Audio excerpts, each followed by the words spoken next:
when we bid each other farewell, as I said a moment ago on Friday, I was probably 52-48% of the view that Matt Hancock would survive for one reason.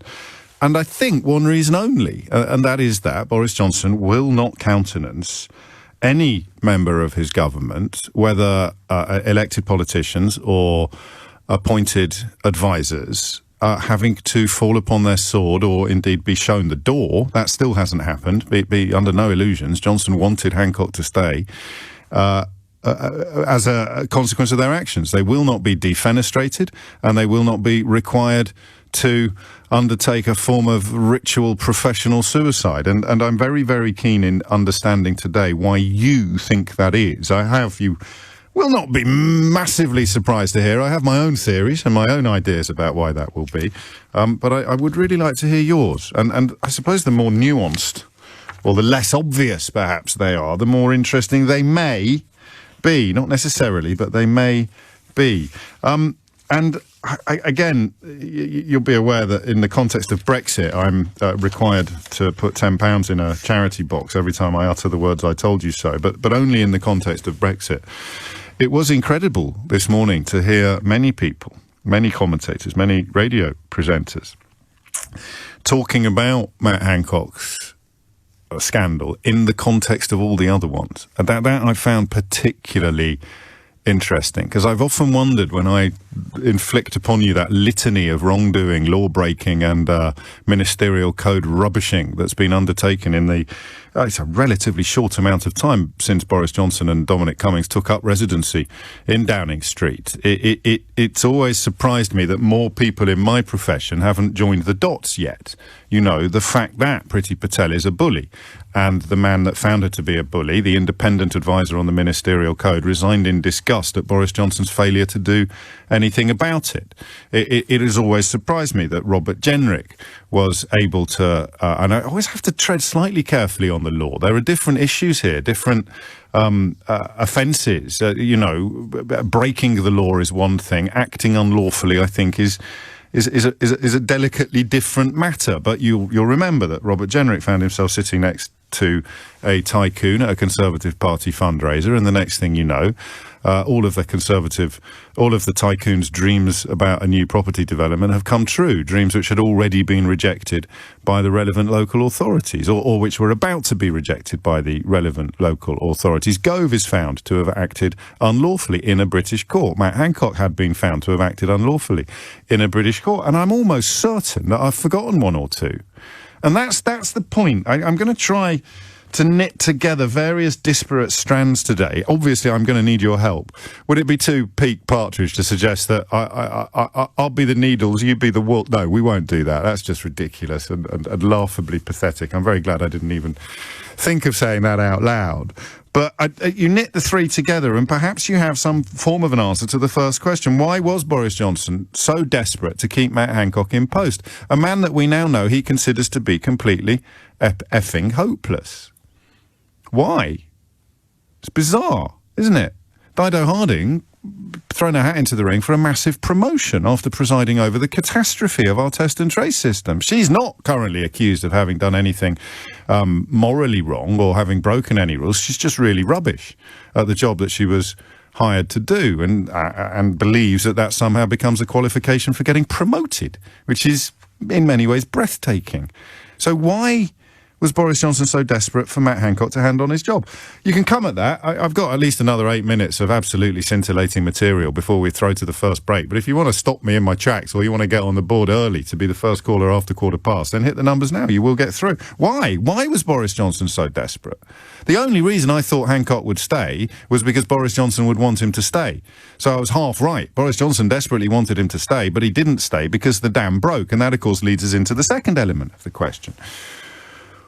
I think it's quite obvious what was different here, right up until, as with so many roads at the moment, right up until you reach Barnard Castle. Because what was so different about this was the fact that all of us, to a man, to a woman, to a child, every single one of us has undertaken, at the very least, inconvenience, at the very worst, life-changing privation and sacrifice, at the altar of the rules, at the altar of the lockdown, at the altar of the social distancing guidelines. Every single one of us. Some of us have struggled with the inability to visit parents, particularly elderly parents. Some of us have been prevented from going into care homes. My Twitter was almost unbearable over the weekend, with people sharing tales of their personal privations, people prevented from holding the hand of a dying spouse, people prevented from attending the hospital bed of a dying parent, people prevented from attending the birth of their own child. I mean, I could and probably will go on, but you know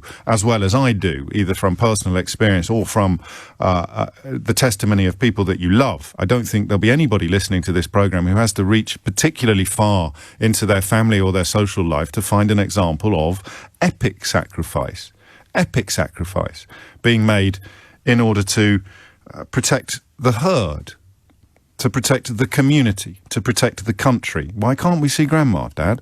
Well, because we're protecting her, but we're also protecting anybody she may come into contact with. We're protecting everybody. We are protecting each other, which is why those continuing protests about the whole thing that we see unfolding at weekends now are, not to put too fine a point on it, simply epic displays of a cult of selfishness. Why the hell should I have to undertake any inconvenience whatsoever, like wearing a small piece of tissue on my face in certain circumstances? Why the hell should I have to do anything to protect other people? They try and dress it up as an issue of liberty, or as an issue of truth, or an issue of freedom. But it's not. It's just, well, I guess it is. It's I demand the freedom to be completely selfish, even if it endangers my own life and the life of everybody that I come into contact with. And look, I've made a banner out of crayons, so I must be on the right side of history. So we know that. Everybody sensible understands that. Epic selfishness. The rest of us, meanwhile, have largely uncomplainingly gone where the experts have told us to go. And the fact that Matt Hancock rode so arrogantly and so hypocritically over that was, I think, unbearable. So I pat myself on the back for you know, and you do too, because now we understand what was different about this time. But what was different between that and the Barnard Castle trip? Dominic Cummings still trying to rebrand himself as some sort of paragon of virtue, despite having done more to pollute political discourse in this country than anybody since long before the Second World War. Anybody since Lord Haw-Haw, quite possibly.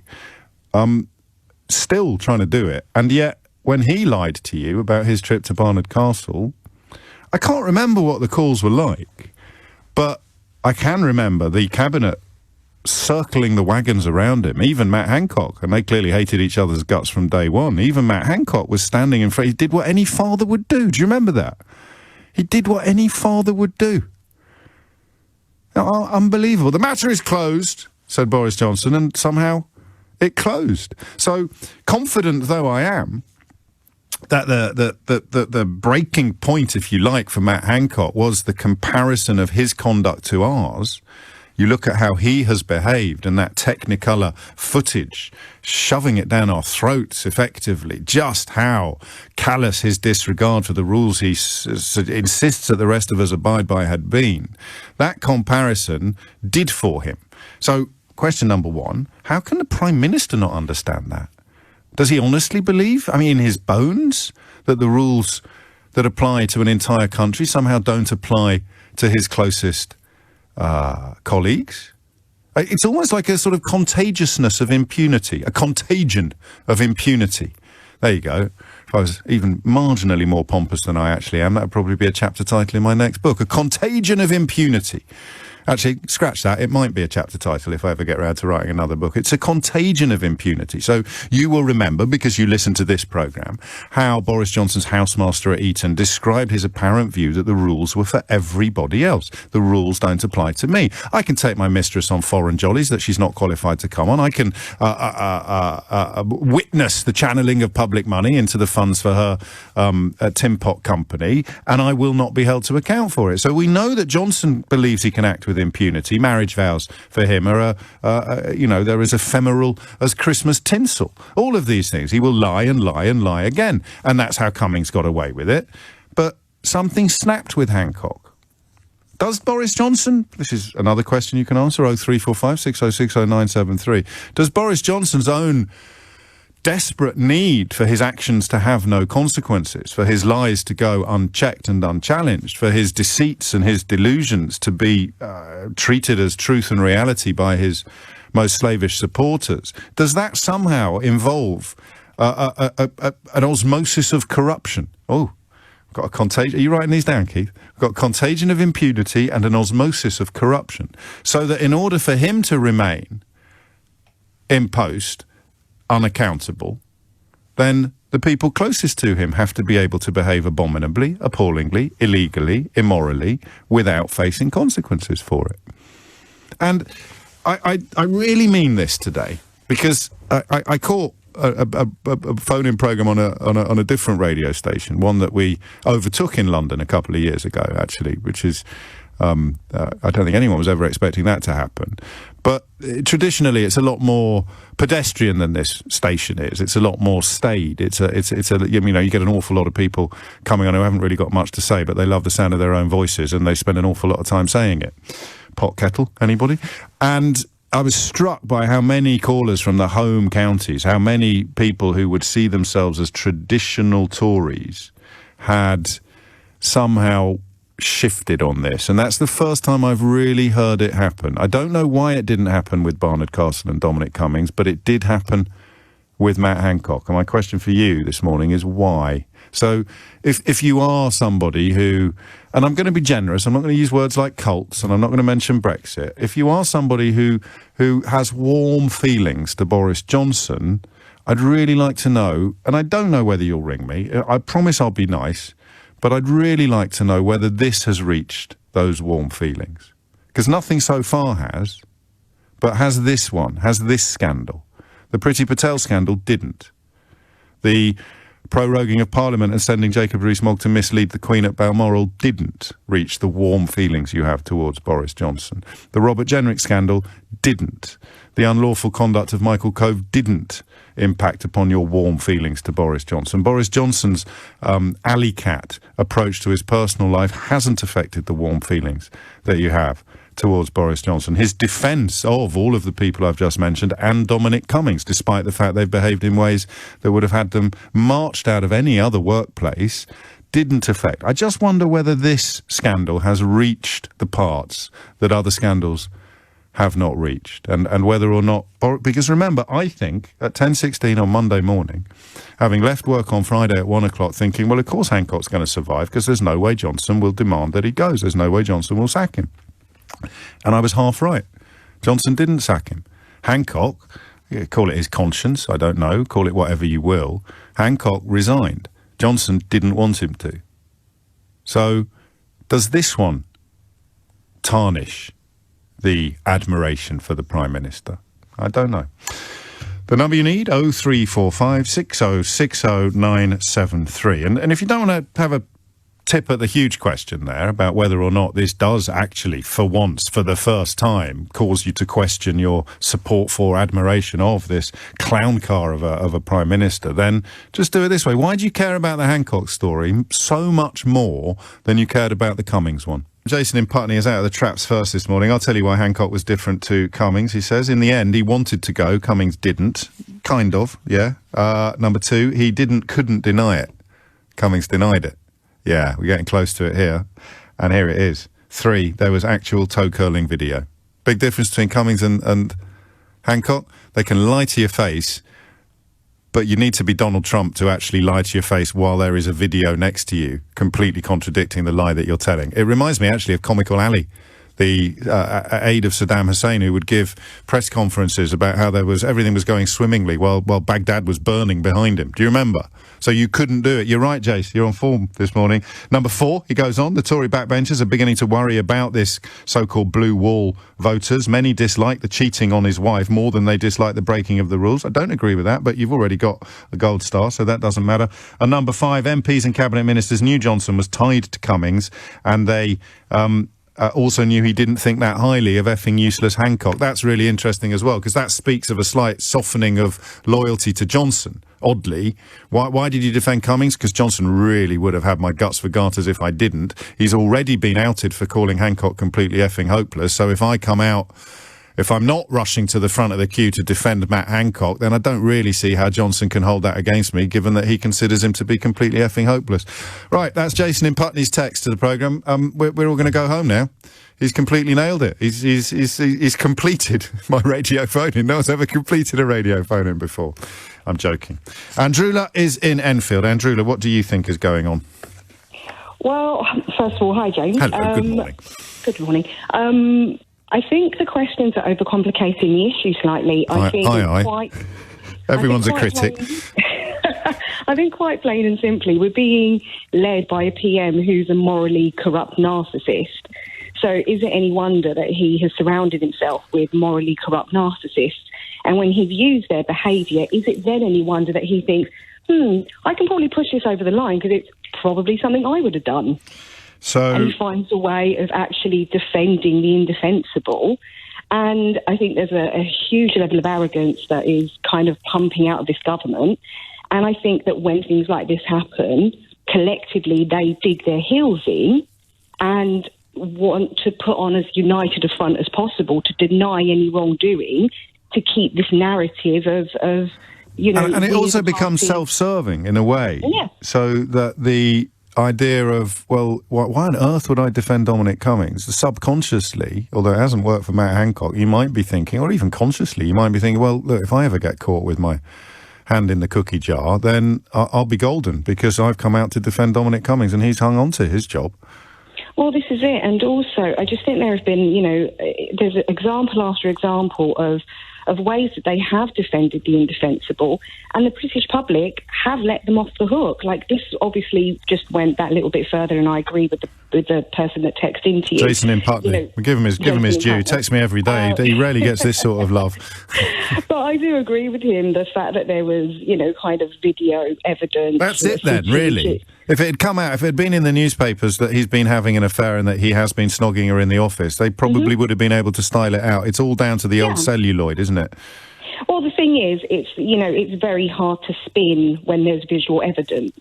It's a lot easier to kind of pull the wool over our eyes, or at least to, as I say, just continue with this narrative when there is an angle that they can deny. And you know how desperate I am to resist the really stone-cold comparisons with Donald Trump, and this is one of those occasions where you can say, thank the Lord we're not as bad as they are, because Donald Trump would deny it, even if it was on tape. He didn't, just like they've counted ballots, and he's still saying, no, those numbers aren't numbers, they don't work, I won. It's so that absolute denial of observable reality, we're not quite there yet, because it was observable, whereas the Cummings scandal was still written down. It wasn't. We couldn't actually turn on our tellies and watch him riding roughshod over the rules that the rest of us were still obeying. Exactly. We couldn't make him take an eye test, and judge it for ourselves. Yeah, I think you're right. Gosh, I think we're overcomplicating the matter by thinking that they have some kind of strategy here.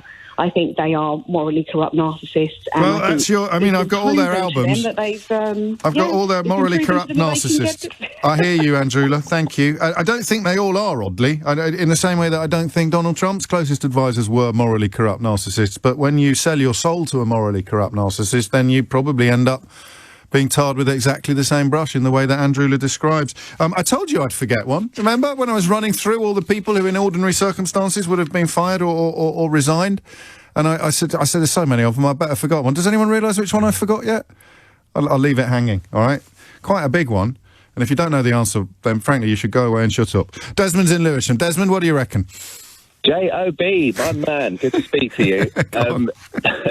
I would like to say that I think, if you're a liar, if you misrepresent the truth and you're continually doing that, then you kind of end up in a web of lies, and it's very difficult to get out of that. And that's if you're a single person. Now, if you're in a group of people... Single as an individual, it's got nothing to do with whether you're in a relationship or not. No, I'm actually talking about what... Well, yeah. Yes, but I'm actually talking about... I'm talking about Johnson, for example. Yes. If we know that he's liberal with the truth, that because people are defending him, they then are obviously implicit. Now, because this web is ever spreading sort of wider and wider, the reason why because they're all lying for each other, that means that when one of them messes up, that person that messes up actually has dirt on the people that he has lied for. Which is why the one I forgot to mention mysteriously appeared with, despite now being Secretary of State for Education, he was photographed at the height of calls for his resignation with his so-called little black book from when he was the chief whip, which is where we have learned in the past the transgressions that MPs have committed are recorded to be used as leverage at some point in the future. So it would definitely apply to him. Yeah. I mean, it's the Cummings Effect, isn't it? You know, so why did the web snap this time then? I think I think the video evidence is a really good point, but I think that to make that video evidence even more damning was just kind of how it created a real visceral effect in the body. It wasn't just a video of some... When I say visceral, I mean negatively visceral. I do know what you mean. Although, you know, every fetish is catered for on the internet these days, so somebody somewhere was really delighted with that footage. Good God. Mind bleach. Keith, get the mind bleach. Carry on. Gouging out the eyes. Isn't it? Yeah, so, I mean, I think there was that it was just sort of gross to watch and it made your stomach turn. So without the footage, he'd probably still be in post? Of course. Yeah, I hadn't thought about that till we got on air this morning. I hadn't joined that particular dot. My bad.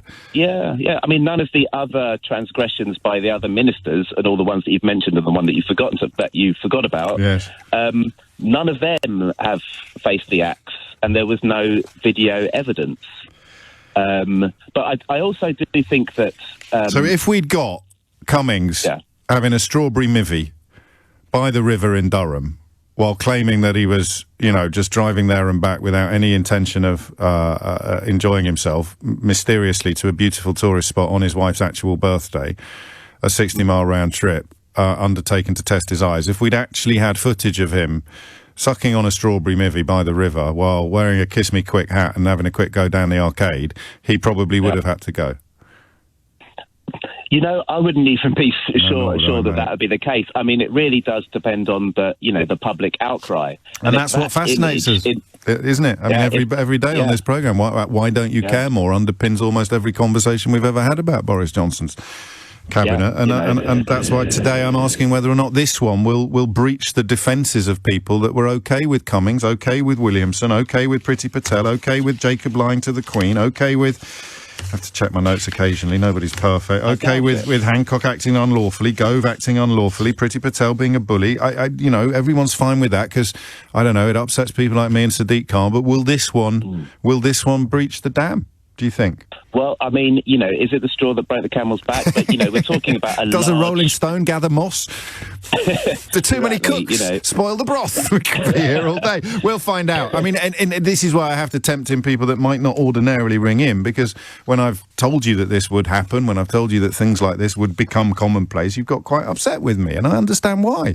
Because you bought a ticket to this particular party and you didn't realise that the stage was going to be populated entirely by sort of malignant liars. But here we are with another one now. Is it just the footage that's done for it, or was it the observation of the rules that you undertook and your family undertook while Hancock was snogging his aide on our dollar? I suppose the question in its simplest form is, have the sands shifted? Has something fundamental changed? A government, and I know you don't like me repeating this necessarily, some of you love it, but this government is built on lies and cheating. Every brick in the base of the building is a lie or a cheat. That is the consequence of the referendum in 2016.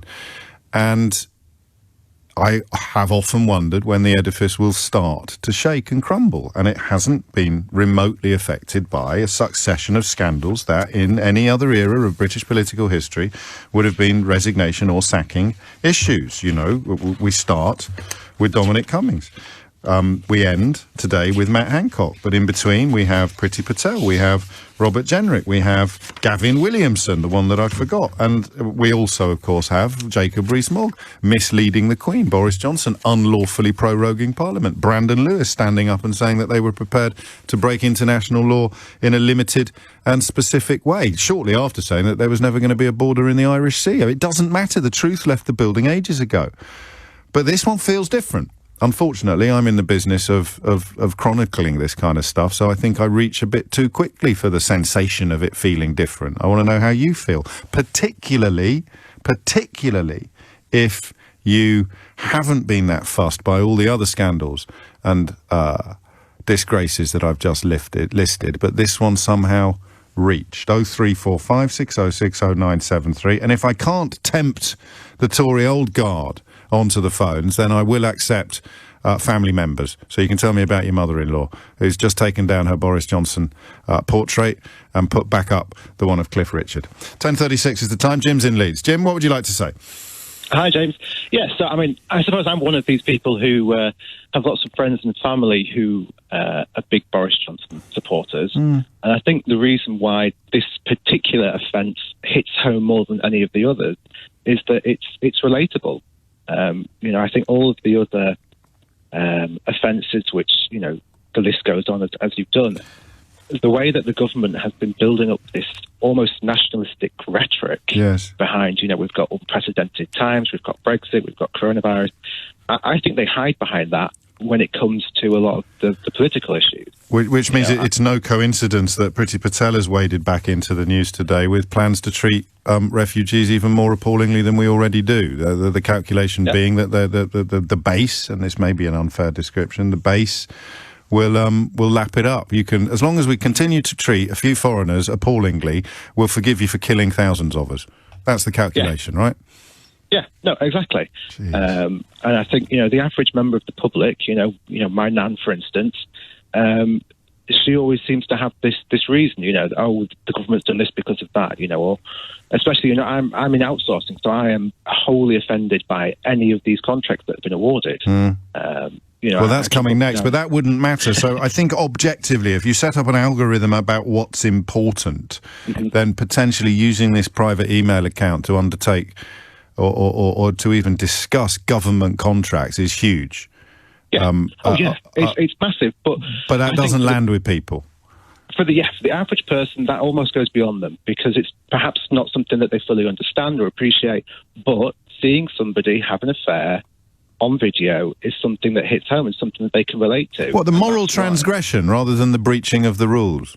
No, I think it's the moral transgression. I don't think it's so much the social distancing thing. I don't think, yes, it's bad, but I think a lot of the average public would perhaps see past that.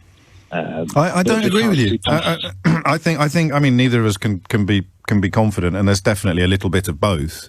But I think it's the coronavirus stuff. Just from the way people were getting in touch with me over the weekend about what they'd had to go through, while he apparently thought that it didn't have to apply to him. I used to be the mother of all moralists when it comes to this sort of thing. I blame my own mother, or not blame. I credit my own mother with raising me with an ironclad moral compass, and so I used to get incredibly exercised by moral transgressions. And I still think that the mark of Boris Johnson's personal integrity is the way that he's treated his wives and his mistresses and the truth over the years. But I don't think it matters that much.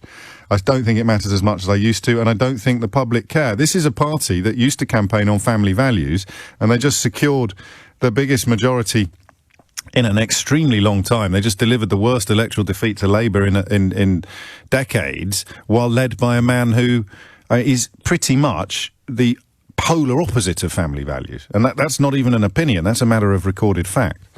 Yeah. So why would they care so much about Hancock having an affair? Johnson moved his mistress into Downing Street, the woman he was cheating on his poorly wife with. If they cared about that sort of stuff, it would have landed sooner, surely. Yeah, I mean, potentially, but I think the way that they've argued that is that's kind of a personal matter. And he's different. That it was with somebody at work, maybe caught on camera. Yeah, the camera. It all comes back to the camera. I wonder whether it's true. I wonder whether if we had footage of Priti Patel bawling out colleagues who are professionally prevented from standing up to her or challenge her, screaming at people, swearing, effing and blinding at people, I don't know, maybe throwing her sandwiches across the room. If we had footage of Robert Jenrick sort of, a nudge and a wink to Richard Desmond when they were at that Conservative fundraising dinner. If we had footage of, I don't know, what would the footage of Gavin Williamson involve? Yeah, I don't know, actually. If we had footage of Jacob Rees-Mogg misleading the Queen, do you think the scales might have fallen from your eyes, or your nan's eyes? 10:40 is the time. Thank you, Jim. Lewis is in Ealing. Lewis, what would you like to say? Good morning, James. Hello, I'm Lewis. actually looking forward to this because I'm going to disagree with you slightly. Happy days. It's about time. Good luck. So I do think it's for the moral case. Do you? Because I think it's because it's inherently selfish what he did. So with Cummings, regardless of whether or not you agree with what he did, I think there's enough grey area to say there wasn't enough guidance, and what he did in good conscience to look after his child, which we can. You're distinguishing between the original illegal journey up to Barnard Castle, and, which I have up to Durham, and which I haven't mentioned because I agree with you, and the claim that he was testing his eyes on a 60-mile round trip to a local beauty spot on his wife's birthday, Lewis. So good luck with that. Well, but it's also because, and I think to get a bit more base, would be because what Hancock was doing was clearly for his own selfish pleasure. Okay. As opposed, you could argue that, and a trip to a castle isn't that much fun. His mistress might have enjoyed it as well. Yeah, that's why I thought. We'll leave that one hanging. Yeah, I'm sure she had a good time as well. Really? Well, I'm not that sure. So Cummings successfully portrayed it as being a family issue rather than a personal gratification issue. That's my view on that one, because with an affair, it's clearly just for yourself, and it's so clear that I personally thought if Cummings had just gone with, all the days blended into one, and we went early because we'd miscounted, I think people would have bought that. People would have got around it, but with Hancock, it's so clearly he knew he was doing. It's wrong on both a moral level. It's wrong in the workplace. We all know the rules in that situation, especially in the workplace. And then that kind of translates. But then why all the other scandals? Because they don't come across as entirely. So I quite like your analysis, actually. I think Priti Patel shouted and swore. My main argument for that one would be just because, funnily enough, because of social media, was the mockery. It's so much easier to make fun of someone for having an affair. If you can watch it. Look at what we just did there. We just made jokes about her not enjoying it because we've seen it. Well, exactly. And there's nothing worse for a government than mockery. Like, you can take criticism, but mockery is just, you're so ridiculous, we don't even have to take you seriously. We'll just make memes of you. So, 10:43, and I haven't yet demanded any callers answer the question I actually began the programme asking, which is, why was Johnson so keen to keep it? Actually, I think Andrula went for this actually first up, but what do you think, Lewis? Why was Johnson... is he the only person in the country that thinks Matt Hancock should have stayed in his job? Answer, looks like it. Second question, why? Why was he? Why does he think... My question on this is, I know lots of people think it's like a big... almost like, they're all in... I think they're sort of both doubly impotent. He doesn't have any justification to sack anyone, and they don't have any power to take him down for whatever reason, because he's so... we elected him knowing he was morally corrupt. Well, I didn't vote for him, but, the country. Well, I think Nick Cohen wrote a great piece about people that actually like the lies, not the barefaced, blatant lies, not the black is white, morning is evening lies, but we're building our country, we're taking back control, or we're making Britain great again. The Trumpian lies people love, and that can close their eyes to a whole heap of reality, and as we're seeing it still in America with Donald Trump. Yeah. Oh, can I just add one thing? Of course. I was listening last week when Matty called in, and I think it was such a great call, and I really enjoyed it, and it's a credit to you and your team. Oh, shush. Matty Healy, the star of the 1975. You're very kind. Nothing to do with me, entirely down to the team. And, of course, Matty himself, sharing his views. Echoed hugely, actually, at the weekend by Elton John on the question of why this government has completely abandoned culture while simultaneously claiming to be fighting a culture war. And the answer is pretty simple, is they are appealing to people who like being lied to. And if you like being lied to, the chances are, as Matty Healy explained, I thought quite beautifully, the chances are that you are currently, and this is by no means a terminal condition, everybody can be reached, but you haven't experienced the transformative nature of proper culture, proper art. You haven't been taken out of yourself by a song or a book or a play or a poem or whatever it may be, because if you had been, you'd recognise these liars for exactly what they are. So what they're trying to do is throw a union flag over proper culture in the hope that you won't notice what you've lost till it's gone. And my regular listeners will know that that's a little nod to Joni Mitchell, who's enjoying a quite beautiful little resurgence of interest and popularity at the moment. I think a big anniversary for her seminal album, Blue. Why? I mean, there are various answers to that question. Ian Dunt, as ever, is among the most articulate of the providers of answers. He writes this morning in the iNewspaper, if the world made any sense, Boris Johnson would have sacked Matt Hancock on Friday morning. Instead, he was allowed to resign on Saturday evening. Over the course of those 36 hours, we learned once again how little interest this government has in maintaining the basic standards of British public life. I love that line. And I don't think that my answer to the question is necessarily the beginning and the end of the debate. My opinion is that the utter disregard for the basic standards of British public life is built upon the context and the circumstances in which the referendum was won. But even I'm bored of hearing me explain that every show. So I might invite your answers on that a little later in the programme. Why do we tolerate a government that has so little interest in maintaining the basic standards of British public life? This is where it has got Trumpian. And, you know, in much the same way that I clung on to the notion that Matt Hancock might be one of the good guys until it became absolutely impossible to sustain, so I still cling to the notion that we're nowhere near as bad as that lot over there on the other side of the Atlantic. To compare Boris Johnson's Conservative Party to Donald Trump's Republican Party feels to me a bridge too far, not least because I'm one of those people that doesn't wear Union Jack underpants and slag off foreigners all the time, but does actually love his country for its culture and its history and its people, wherever they may have come from or been born. The roof under which we all live makes me proud and happy, and I hate to think that it might be susceptible to the kind of corruption and depravity that has now ridden roughshod over American democracy. The orange man-child was out again at the weekend claiming that the election had been stolen from him, which is like claiming the earth is flat. There is no debate here. I still get the odd text saying, oh, he's telling the truth, you'll see it in the end. But that is like getting a text saying that Bill Gates wants to inject you with a microchip or a nanochip. There's probably some crossover. Or you send me a text saying that the earth is flat or the moon is made of cheese. It doesn't matter how often you say it, it will never, ever be true. I saw a great quote about that at the weekend. I was thinking, if I ever do get a tattoo, then that's what it will be. I'll dig it out for you shortly. It was Aldous Huxley, the author of Brave New World, but I haven't quite got it on the tip of my tongue. I will have by 11 o'clock. David's in Biggin Hill. David, what's going on? How do they get... Well, you tell me why you rang in. I think, James, we're almost overcomplicating it. Thank you, incidentally, for the last couple of years. I'm just going to try and tweak your phone line if we can. I don't know whether you've climbed down a well or up a ladder since you spoke to the producer, but I just want to get that a little bit clearer. And in the meantime, I'll have a word with Chris, who's called in from the United Arab Emirates. Al Samha, I think, is the correct pronunciation, in the UAE. Chris, what would you like to say? Yeah, I'm in Dubai. Yeah, can you hear me okay, James? Loud and clear. Why didn't they put Dubai? I'm having a crack at Al Samha. Al Samha. Dubai is easy to say. Chris is in Dubai. Chris, what's on your mind? Yeah.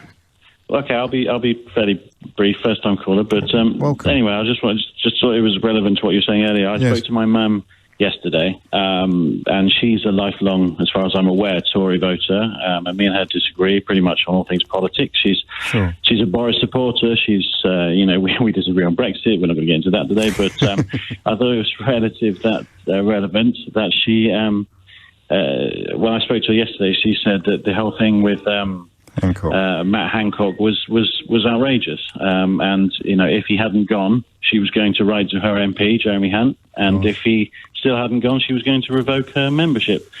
And the essence of that is not the moralistic point; it's COVID. She's had a very tough time with lockdown, and she finds the sanctimony and the hypocrisy of it to be horrific, pretty much. I think that's relevant. I think you're absolutely right. That my reading of it is that lots and lots of people like your mum feel a lot more strongly about that. The world turns, doesn't it? And the days of Cecil Parkinson having to walk the plank, we don't live in that era anymore. But the idea of your mum going without some basic human contacts with the people she loves most in the world while Matt Hancock was snogging his aide in the actual Department of Health. I mean, it's unbelievable. The question is, and she was prepared to revoke her membership if he wasn't if he didn't resign. If we were advising Keir Starmer, I suspect we'd tell him to go in hard on the failure of Boris Johnson to sack him and the fact that Boris Johnson wanted to keep him in post, because whether or not your mum's outrage at Matt Hancock's conduct reaches Boris Johnson is probably still in the balance. I don't know. She's your mum. Yes, well, I asked her, I followed up on that, and her theory is that it wasn't Hancock's decision. He was pressured, and that pressure came from constituents of other MPs like herself. But not from Johnson, you see. Crucially, not from Johnson. Maybe from them directly to Johnson and through him. We don't know. I don't think Johnson... Well, I have it on fairly good authority. I hate it when people in the media start sounding all superior and plugged in, but occasionally we are plugged in. Johnson did not want him to go. So you need to tell your mum that. Right, okay.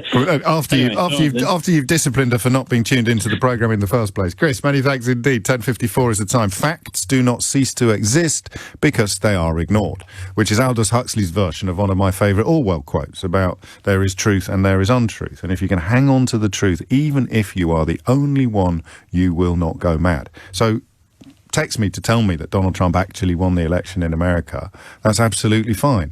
But it gets put in the same box as the texts I get telling me that Bill Gates wanted to inject everybody with tiny little microchips so he could control them all like remote control cars, and that the earth is flat or that the moon is made of cheese. It doesn't matter how long or how hard you ignore the facts, they're still facts. Paul's in Romford. Paul, what would you like to say? James, hello. It's nice to speak to you again. Likewise.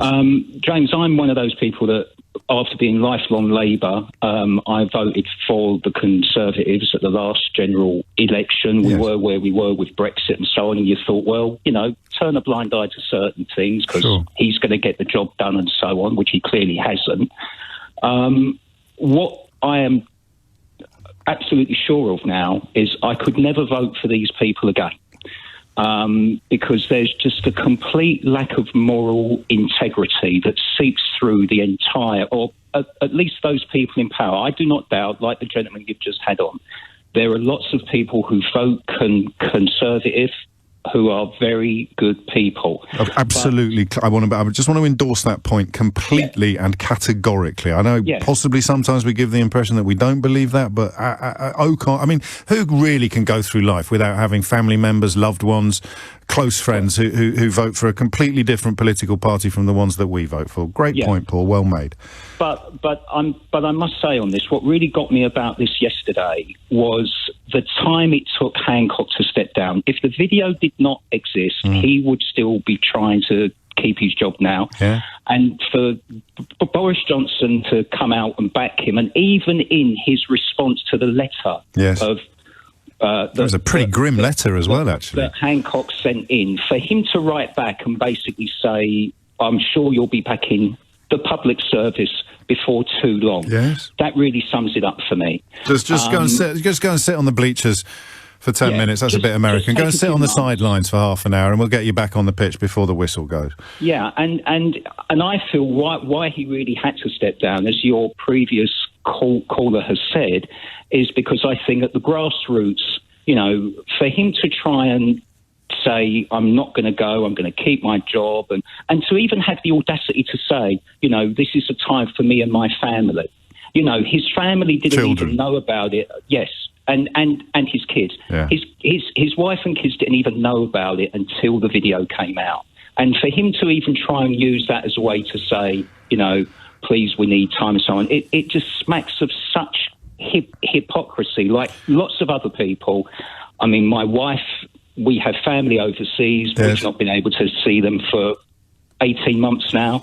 And for him to be going on television saying the things he said about what other people should do and how other people should be treated when they broke the rules, to then be doing the same as a man that we as taxpayers are paying for. Paying for both of them. Paying for the mistress paying for the mistress as well. Paying for both. And just like we paid for Jennifer Arcuri when Boris Johnson was Mayor of London. But that one didn't. That one didn't reach you in quite the same way that this one has. Would a video, do you think, I'm not being crass, do you think a video of Johnson getting it on with Jennifer Arcuri would have swayed your opinion sooner? I think it definitely would, as well as giving me probably more than a few sleepless nights, James, in all honesty.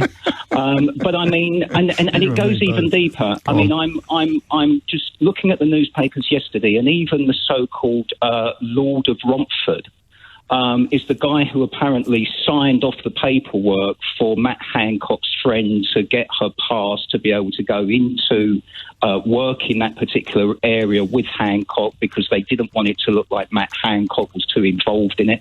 Oh, Lord Bethel.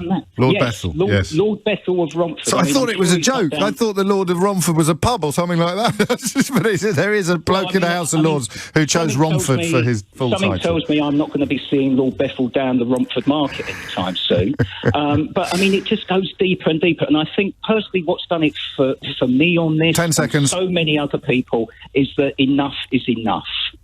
Well, we shall see. And actually, that might be the next hour of the programme, Paul. So give yourself a pat on the back for distilling down the no doubt. I think 2 or 3 callers today have accused me of overthinking things and overcomplicating things. So there we go.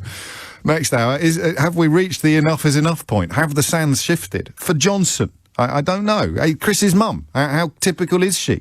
And will the equivalent of Chris's mum give me a call and say, listen, I'll tell you what, if I say that you don't have to say sorry, or you don't have to concede that I was right all along and you were wrong. We'll just leave all of that, okay? All you do is just start from a standing start today, well, Friday, and will this reach Johnson? 03456060973. And actually, given the events have unfolded in the way that they have, has this affected your regard for Johnson, the only man, the only human in the United Kingdom who still thinks Matt Hancock should have hung on to his job? It's 1 in 5, I'm told, the figure for people who admit to having had affairs.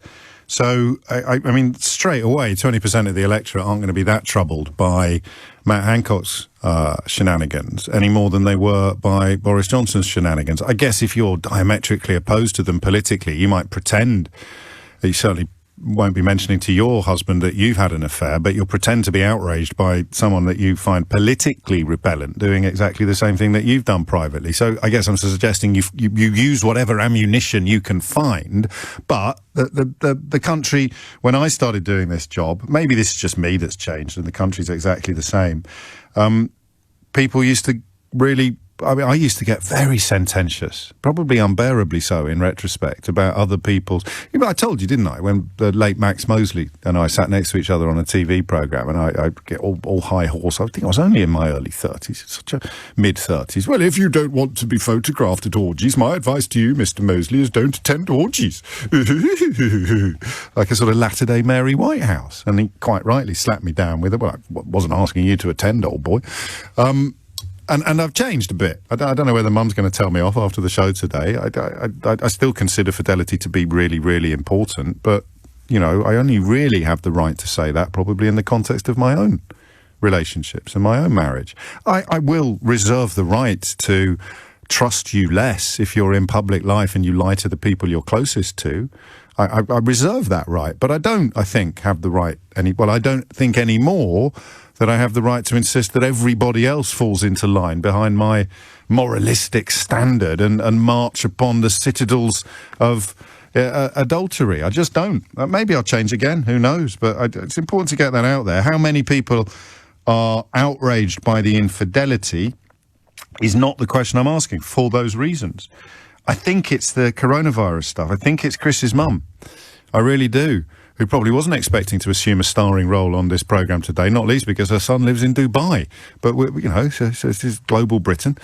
I think it is. I think that calculation of the sacrifices we have made at the behest of a man who just laughed in our faces, it felt like, by snogging his aide in an office in the heart of the Department of Health, whence these instructions have been issued, whence these guidelines or rules or regulations, call them what you will, have been published. That for me was the breaking point, which is why if I was advising Keir Starmer, and if things carry on the way they are for much longer, I suspect I will be soon, I would be absolutely telling him to go in on the fact that Johnson was the only person in the country that didn't think Matt Hancock should lose his job.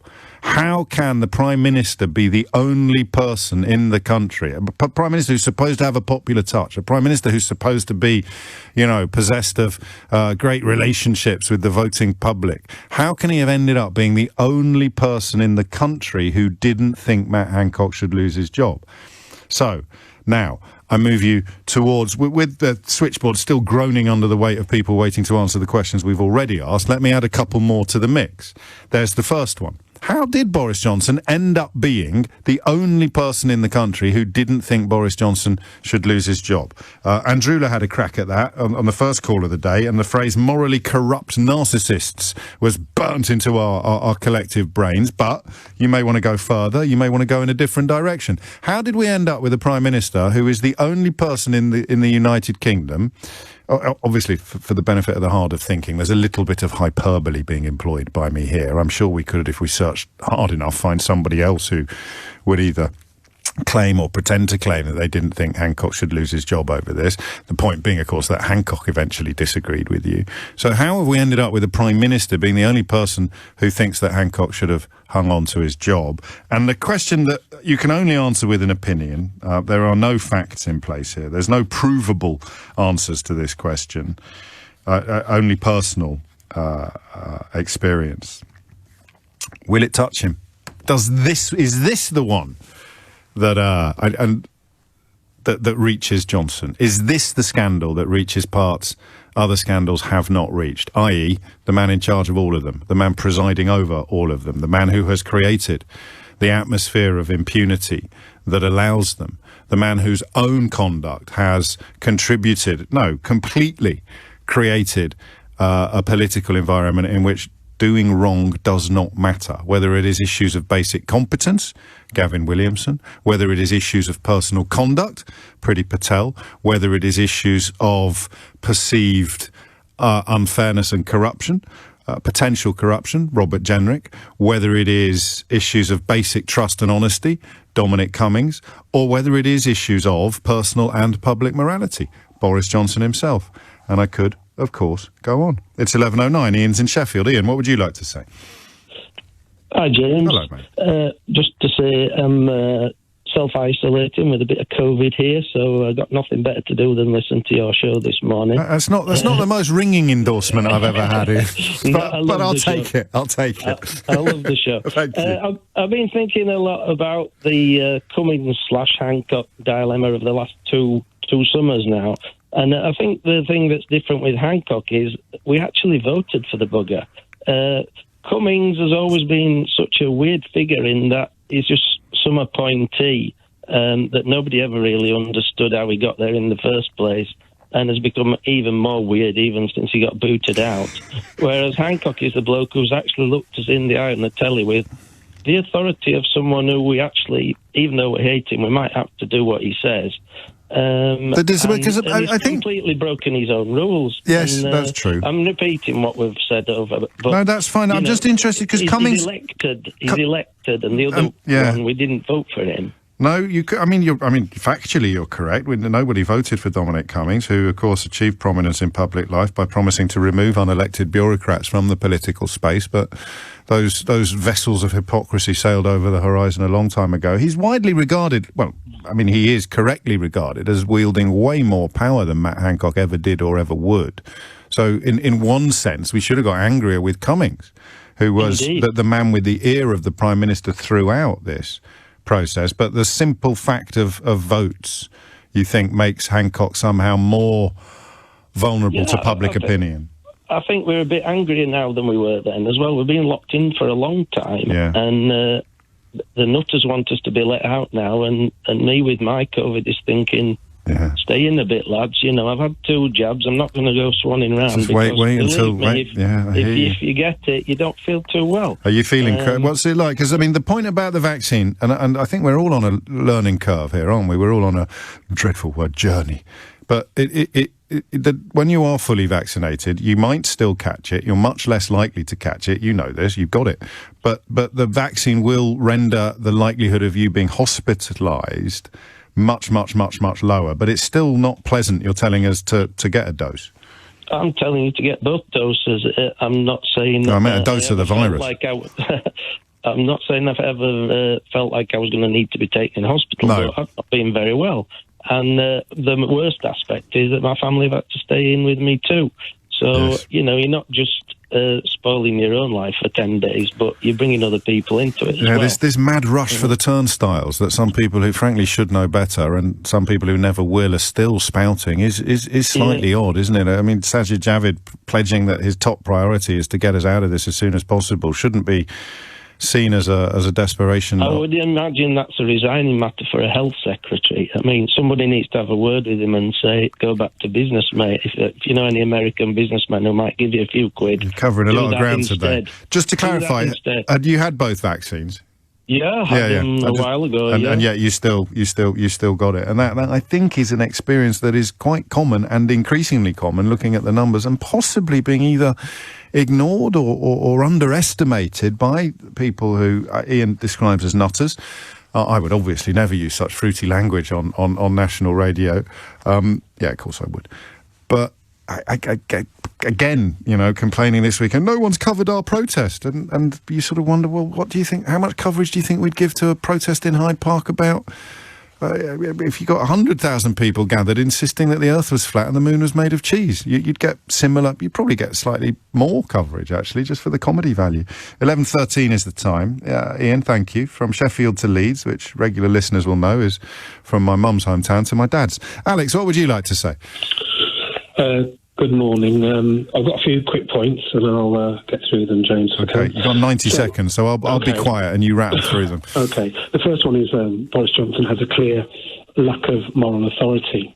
So how could he sack Matt Hancock when, Johnson's been, the very role model for the behaviours that he and others in his cabinet have displayed? That's the first one. The second one is, we all know Boris Johnson is a pleaser. He loves to be liked. Ultimately, he's a coward and hates confrontation. And just like Donald Trump, whenever he had to try and sack and dismiss members of his cabinet, he had to get others to do his bidding for him. So they like to talk tough, but ultimately they're cowards. But I think what's been the tipping point, for Hancock, in terms of him eventually being made to resign or to offer his resignation. I've been doing quite a bit of reading over the weekend. I went on the Conservative Home website, and Paul Goodman wrote a piece on there. And the bottom line is Conservative backbenchers, the 1922 Select Backbench Committee, they're getting emails and text messages and so on from their constituents and Conservative voters saying, this is disgraceful. It can't be defended. And I think again, the Prime Minister and the whips are aware of this. And eventually, Hancock did the right thing and fell on his sword. But I think if it wasn't for that, he'd probably brazen it out. And so briefly, because you've used up your 90 seconds. Johnson didn't want to sack him. It's not just that he couldn't because of his lack of moral authority. That would be your cowardice card, would it? He didn't. Yes, everything I've read on various websites and so on is that he did not want to. You mean reputable websites rather than Auntie Doris's Facebook page? Yes, various political commentators. Yes, absolutely. He absolutely did not want to do it. He would have, and if he could have toughed it out, I think he would. But given those images that are now burnt onto our retinas, we can never get rid of. No, I know. I think that's the other thing. That was cruel. That was cruel. That's one of the problems with Twitter. It doesn't give you warnings, does it? Should have flashed up like it does at the cinema to say at least parental guidance on that, at the very, very least. Probably not a 15. Alex, great stuff. I'm glad that you had your ducks in a row because you could rattle through them so quickly. I'll tell you, I may have made a misjudgment this morning when I suggested, not just to you but to colleagues, that the email thing wasn't landing properly yet, and Twitter is far from being real life, but I do notice that Gmail is now trending in the United Kingdom, but trending properly with 16,500 tweets. This will be the Sunday Times revelation yesterday, that there is going to be a full investigation into Matt Hancock's use of his personal email account, Gmail account, instead of his official account. And I've got Gabriel Pogrund of the Sunday Times, who broke that story, has a little bit more detail, which I will share with you after this. We possibly have spent a little bit too much time nodding towards America when it comes to the current tectonic plates of politics shifting. Very, very, very interesting events in France this weekend, where Marine Le Pen the far-right leader who enjoys really levels of popularity that thankfully no outwardly far-right leader in this country has ever enjoyed, has had something of a humiliation at the polls. At least that's how it looks to me. We'll be hearing from Peter Allen in Paris shortly after the 11:30 news. As promised, the further detail on this question of Matt Hancock's personal email accounts. I'm going to have a crack at explaining this, right? Because, as you will know, this is a programme that doesn't always succeed, but tries to deal in facts and understanding things. It's the polar opposite of what happened with Hillary Clinton's emails, for example, where nobody who professed to be outraged by Hillary Clinton's use of personal email accounts understood why it was a problem. Okay? It was just yet another little banner that Donald Trump's fans, the furiously hard of thinking, could wave furiously in the face of people that were opposed to the weaponization of racism and bigotry that Donald Trump offered to his biggest fans on both sides of the Atlantic, including, of course, members of the British Conservative Party in Parliament. But I'm going to have a crack at explaining why this is news today. And I think it's quite straightforward. It's born of the knowledge, not the suspicion, but the knowledge that a lot of contracts have been awarded during the context of the process of the coronavirus. A lot of very lucrative contracts have been awarded in ways that seem suspicious. They have been awarded in ways that breach the rules. The defence, as I understand it, is and remains that things were moving so quickly and it was so urgent that if someone you met at a dinner party round at Tristram's house told you that they could get their hands on a couple of million boxes of face masks from a contact in China, then why on earth would you insist that they go through the normal channels and the normal routines and the normal routes? Answer: because they exist to make sure that everything is done as efficiently and as honestly as possible. And if you don't go through all the normal channels and routines and routes, then you quite possibly end up buying shed loads of PPE from Derek Trotter's Turkish cousin, and by the time it arrives here, it turns out that it's completely unfit for purpose. But that's the defence. The defence is it was an urgent emergency. We had to do it. So getting to the bottom of just how dodgy these deals may have been would obviously involve having a butcher's at all of the correspondence between the relevant politicians and the relevant business people. I would remind you at this point not only that Matt Hancock's own sister secured contracts for provision of PPE supplies as the head of a company in which Matt Hancock has shares, but it emerged over the weekend that Matt Hancock's mistress also has a brother who secured contracts for lucrative supplies in the context of the coronavirus. Do you know, I've done it again, happens every day at the moment. I knew this, obviously I knew it, otherwise I wouldn't have been able to explain it to you. As I say the words out loud, the weight of the scandal settles upon my shoulders. Matt Hancock's sister runs a company that got some of these contracts, and so does his mistress's brother. It may turn out that it was all absolutely above board, nothing to see here, please move along. But I'd like to know why your sister and my brother, I don't have a brother, my sister and your brother couldn't have landed contracts like this as well. And we also know that the likelihood of securing a contact, it was enhanced immeasurably, I think by a factor of 10, although I may have misremembered that, if you were on this so-called VIP fast lane that was set up to let people who had contacts in government, whether by being donors or something a little bit less obnoxious than that, were more likely to get the contracts. So if you want to get to the bottom of whether or not there has been malfeasance, corruption, excessive cronyism, well, any cronyism is excessive, actually, then you would need to see the contact, right? You would need to see the communications. And that, I think, and obviously I'm working it out as we go along, that, I think, is why the fact that Matt Hancock used personal Gmail instead of official accounts during the pandemic is so potentially problematic. Leaked emails now show that officials warned that he'd spoken to aides via Gmail and had no Department of Health and Social Care inbox. So they express these leaks, fears of a transparency black hole ahead of any COVID inquiry. And if I'm reading these leaked emails correctly, and I'm fairly confident that I am, the only reason that this has emerged, or rather the only reason this meeting was called, from which the minutes have now been leaked, was because of our good friends over at the Good Law Project, Jolly and Morm's crusading operation, are challenging the awarding of COVID-19 test contracts. So when they were having a meeting about how are we going to fend off this interest in how contracts were awarded, it emerged that Matt Hancock had been using private email accounts to conduct conversations with aides, and that led to fears expressed here of a transparency black hole ahead of the COVID inquiry. So that's pretty huge, potentially. And I think the key word, or I mean, there's two key words. They're huge, most obviously, but also potentially. I know that the Good Law Project are on an absolute mission with this, and they're already securing scalps at a rate of knots. But the party's not over. The game is still afoot. Please, can I have advice on wording we would like to use for, and redacted is the name of a politician, to issue the departmental broadcast. People who no longer work for the civil service were instrumental in the whole relationship and should be interviewed at some point. He advised that ministers could be interviewed, but again, the same threshold would need to be met. These are all fears that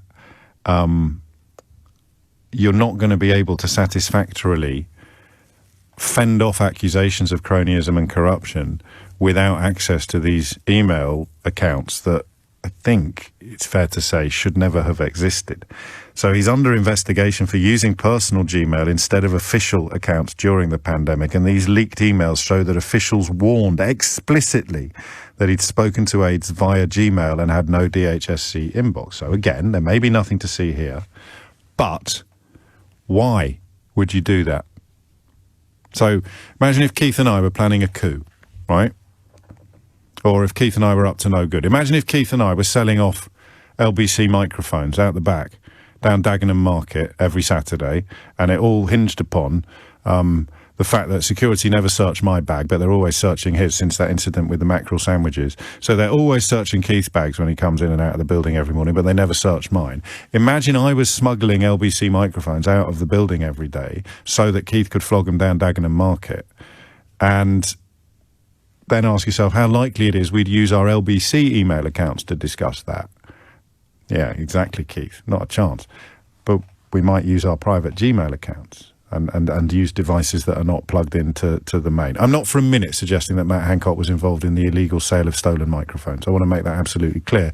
But you have to wonder why you'd not want to use your work email for a communication ostensibly, love that word, about work. Why would you not want to use your work email for a conversation about work? You just fill that gap with whatever answer you want. It may have a perfectly plausible, innocent answer. But I can tell you that the officials in his own department were very, very worried about the discovery of its existence. So that, I think, is your idiot's guide, me being the idiot, to why this Gmail issue, why this email issue is probably not going to go away and is going to become more important as the story continues to unfold. My apologies to Natalie and Ken, who were waiting to talk in this section. I didn't realise that my explanation of why the Gmail issue was so important would take so long, but I think we got there, right? You've got it now. I mean, simple question is, why would you use a private account to discuss work-based issues? All right, I'll say the words out loud. Unless you had something to hide, or at least something that you didn't want them over there to see. And if you were going to hold up Matt Hancock as a paragon of trust who would never engage in double dealing or dirty behaviour, then there's a deeply unpleasant video that I would need to show you. It's coming up to 11:30. Natalie and Ken up first after the break. Then have a crack at this. Phil the Painter points out it's the email equivalent of burner phones, which he's probably got as well, given that he's been conducting a clandestine affair behind his wife's back. But we may never know the answer to that particular parallel. Is this one going to reach the Prime Minister? Has it already reached Boris Johnson? And that is the question that if you ring in with an answer, you will not go straight to the front of the queue, but you will be in the VIP lane. Ring in with an answer to the question, is this one going to reach Boris Johnson?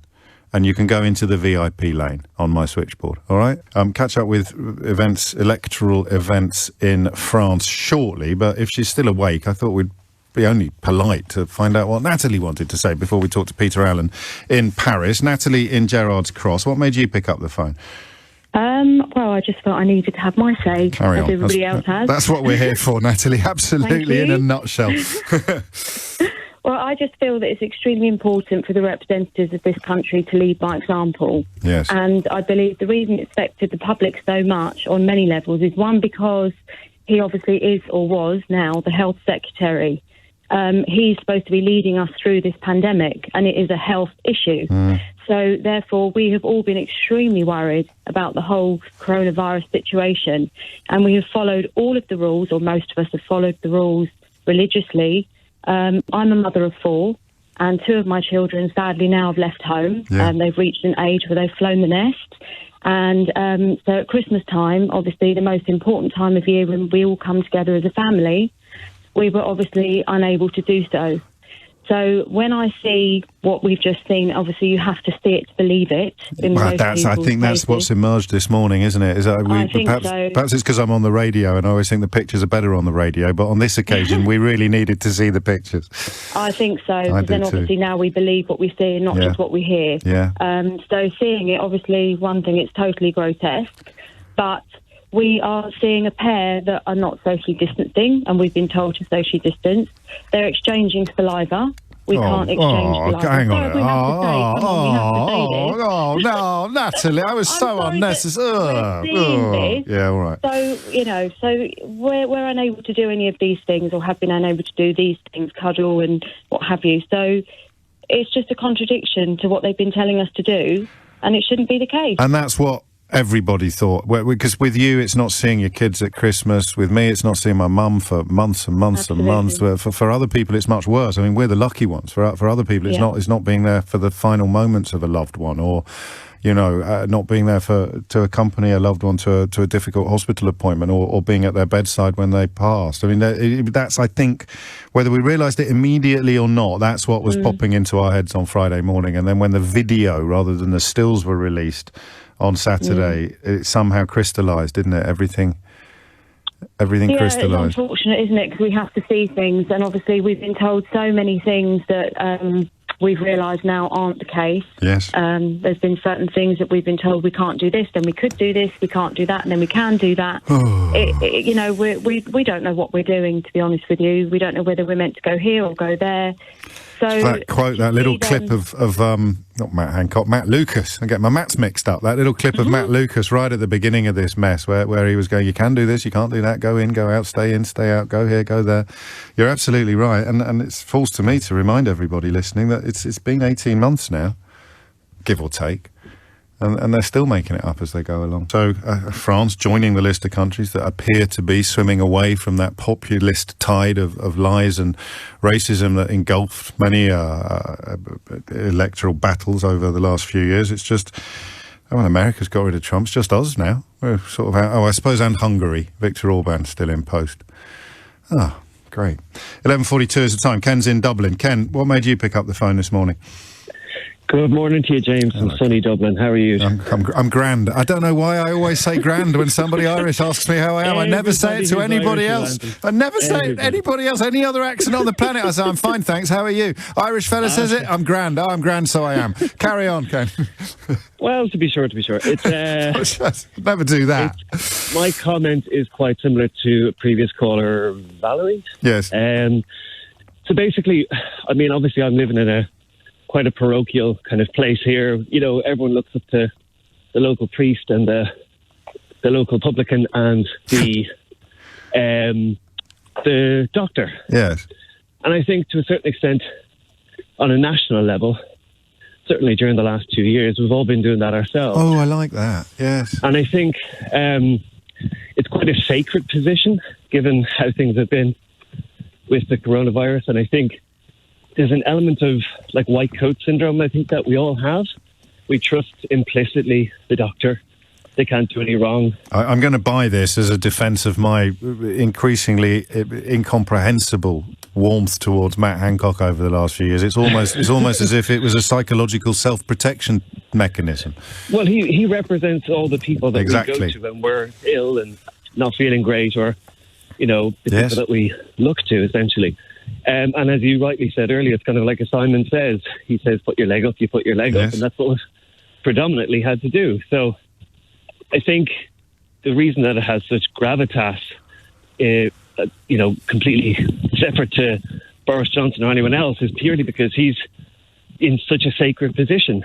And if he does wrong, that kind of turns what we know and trust completely on its head. And that's why perhaps the bath has to overflow. It doesn't just get hazardously full of worry. It has to overflow and flood the kitchen before we'll actually go, no, up with this I will not put. Because of that psychological self-protection syndrome. You don't want to believe that these people are complete clowns or corrupt or dishonest or wrong, because that means that the people in charge of protecting you are all of the above. So you resist the conclusion for longer than is perhaps healthy or wise, until the evidence becomes incontrovertible, like it did on Saturday morning.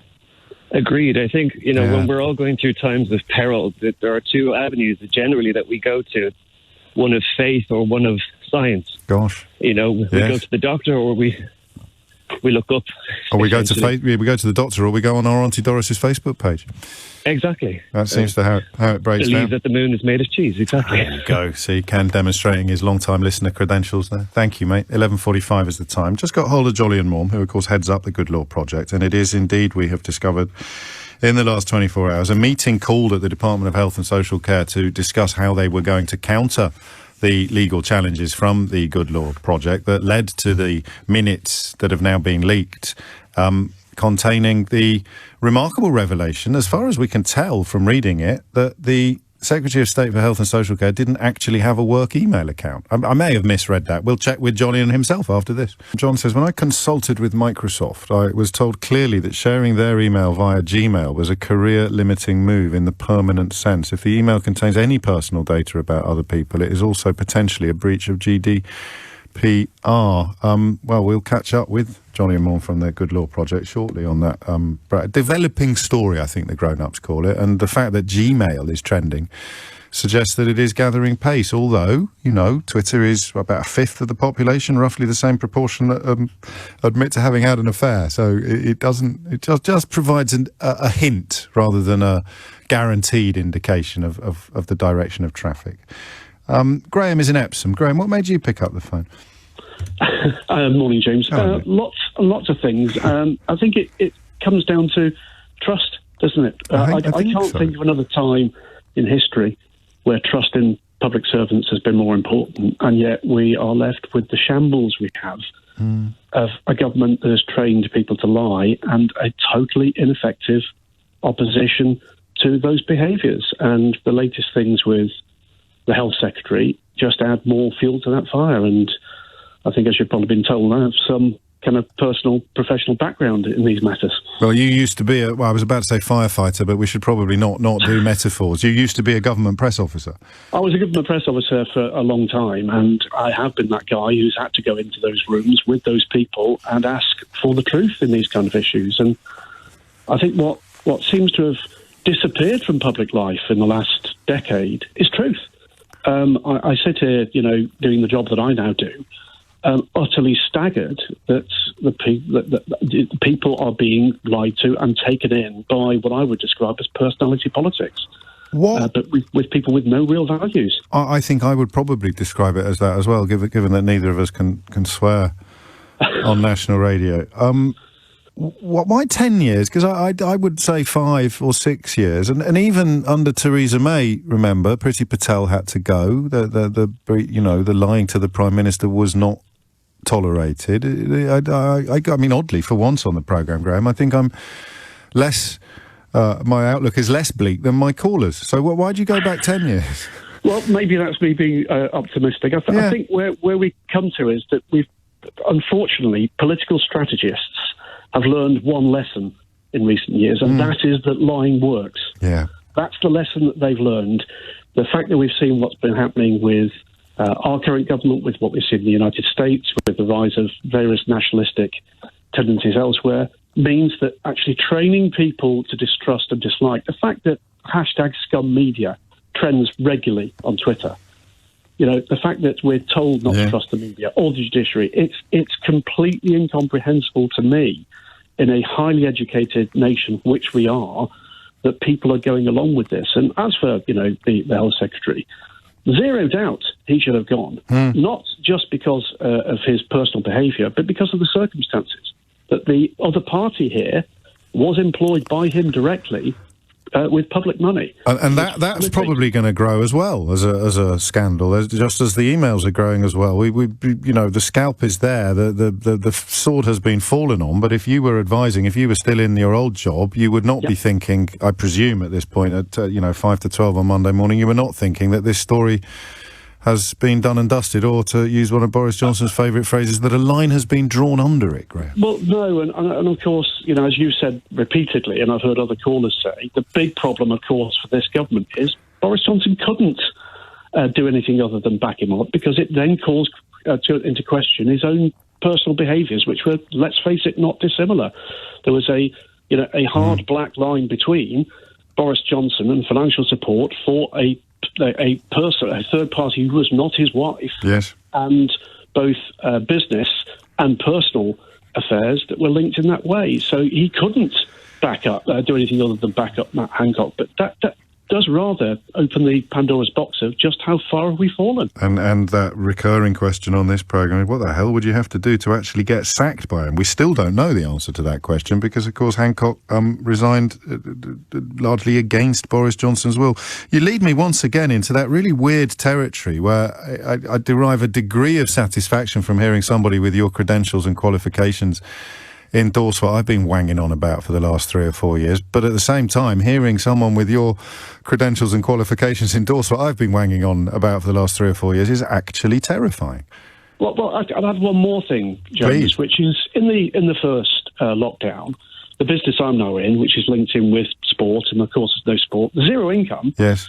What do I then look for to go and earn a living? And I did consider, do I pick up the phone to people I know? Because clearly the public service now needs people who can communicate, really desperately in need of that one. And I have to say, I watched what was happening, I listened to what was happening. I couldn't for shame be part of it. No. I cannot be in a position where you are constantly, every day, not asked, but told to tell untruths to the public. And that's been what people have been doing for an awfully long time. And you speak as a civil servant rather than as a politician. I mean, the ministers now, I don't know, sometimes you worry that you're hearing what you want to hear or seeing what you want to see, but it was Buckland doing the rounds this morning, and he did sound on occasions as if he didn't want to be there, as if he didn't really mean it. That's normally when you send for Grant Shapps or Chris Grayling, historically. But how much longer can they be expected to turn off the ability to feel shame that Graham has just perfectly described? How often?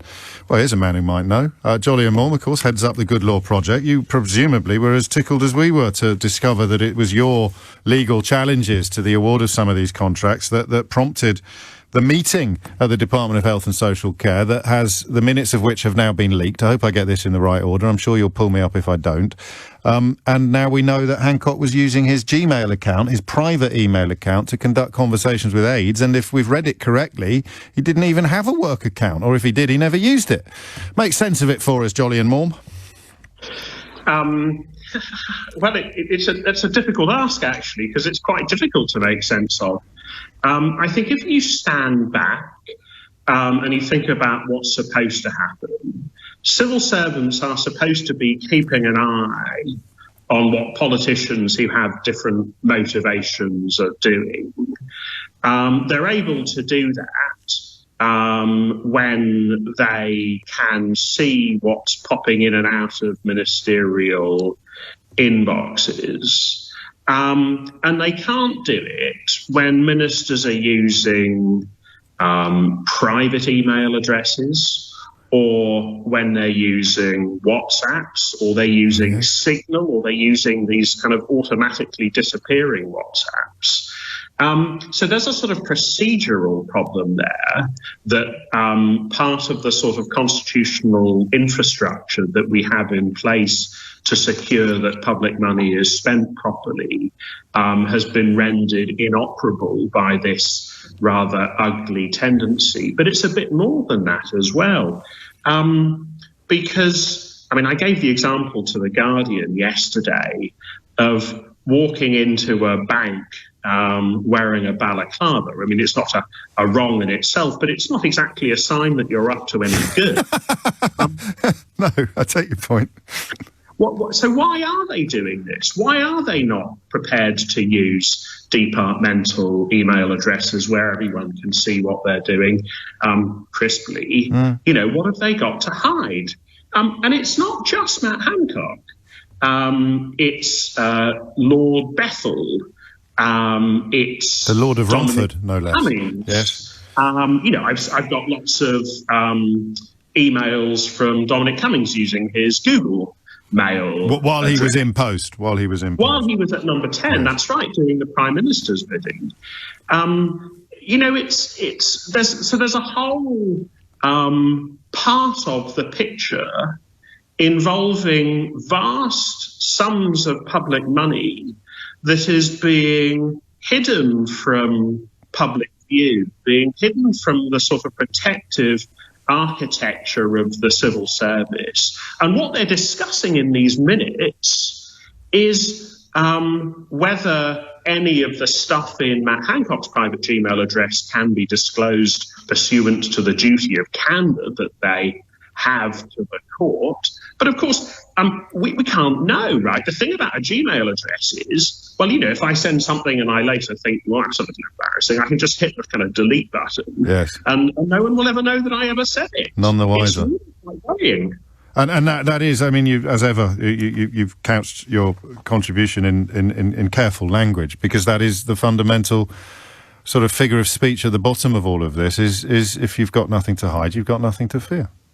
So why hide it? I mean, there is no answer to that question. And you can say to me, well, how do you know that there was any wickedness? And my answer to that would have to be, well, how can I know? Yeah. How can civil servants know? How can anyone know?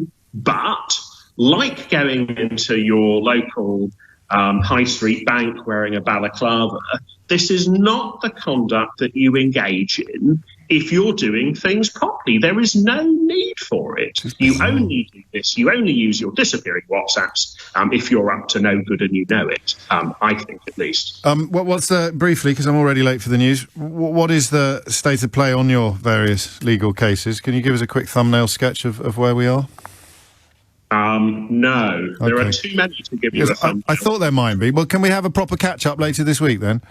Of course, James, that's always a privilege. And I have to correct you, by the way. You were certainly not wanging on. You never wang, James. Well, we'll let the jury decide on that one. Jolyon Maugham, head of the Good Law Project, shedding some light on yet more questions that really do need to be answered. So there you have it. The bloke whose work led to the disclosure and the revelations, and before that, a caller who spent 30 years dealing with these kind of scenarios. I've said it before and I'll say it again. If you build it, they will come.